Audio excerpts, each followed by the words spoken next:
Hello students, this is your computer class and today we are going to start the topic types of memory, primary and secondary. Okay, so what is computer memory? First let's see what is computer memory. Computer memory is made up of chips. It is present on the motherboard. Okay, the memory of computer is made up of small chips and it is present on your motherboard. Okay.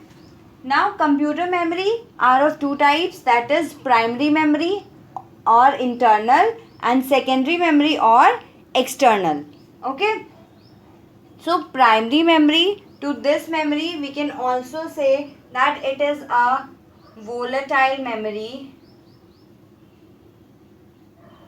This is a volatile memory and this is a non-volatile memory.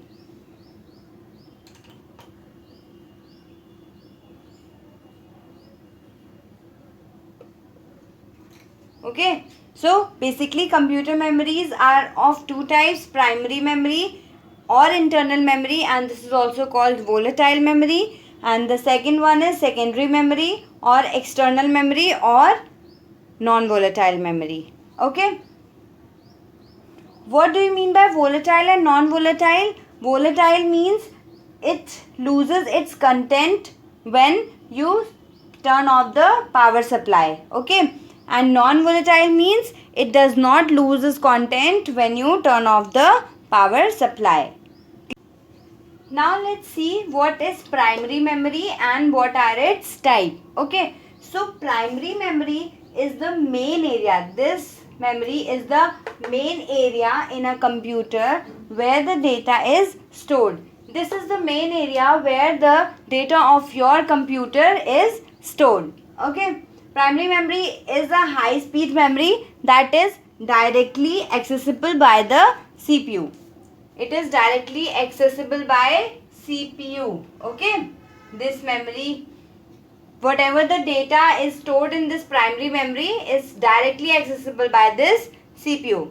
Okay, the memory can be quickly accessed by the CPU for reading or storing information. Whatever part you will save in this or whatever part you will store in this is firstly accessible by CPU, then only other memories can go through that.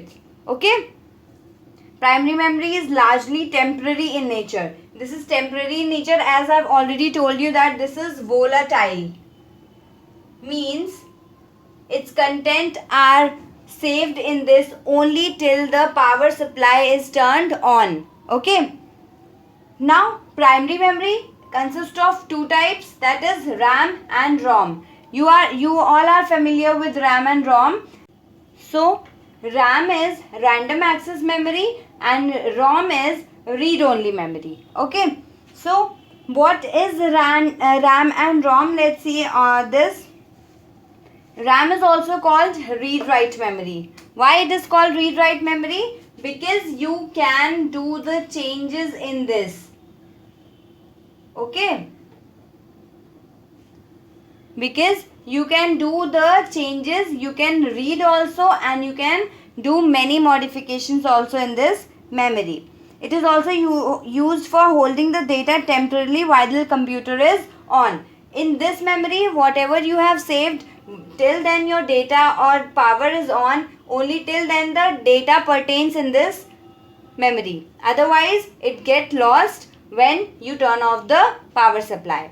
But this is the memory in which we can only read. We cannot do any modifications, and in this data is stored permanently because we cannot make any changes and the stored data cannot be changed. Okay, as its data gets erased when the computer is switched off. RAM is also called volatile memory. I have already told you that the memory whose data gets lost is called volatile memory, and the memory whose data is stored in them, that is called non-volatile memory. Okay, when a computer is booted, it loads the operating system onto the RAM. Means whenever the your computer is being started, booting means started, then the operating system loads the data in RAM so that your PC can work easily. Okay, is it clear? Now let's see what is read-only memory. I have already told you that this is non-volatile memory and this is the only read-only memory. In this you cannot make any modifications or any changes. Okay, so when a computer is switched on, the first thing it does is to read the instructions from ROM. Whatever the instructions are stored in this ROM, whenever the computer is being switched on, it reads the instructions which is stored in ROM and then it processes the data and loads the operating system into RAM to process it. Okay, this ROM contains set of instructions for starting up the computer system.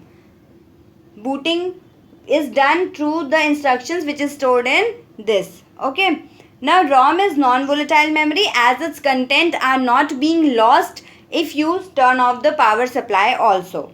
The instructions on the ROM are stored at the time of manufacturing the computer. Instructions in this are stored whenever the computer or laptop is being manufactured. That's all for today, students. We'll start secondary memory in the next class. Till then you read the pages and understand the concept. And if you have any queries, you can contact me to clear it. Thank you.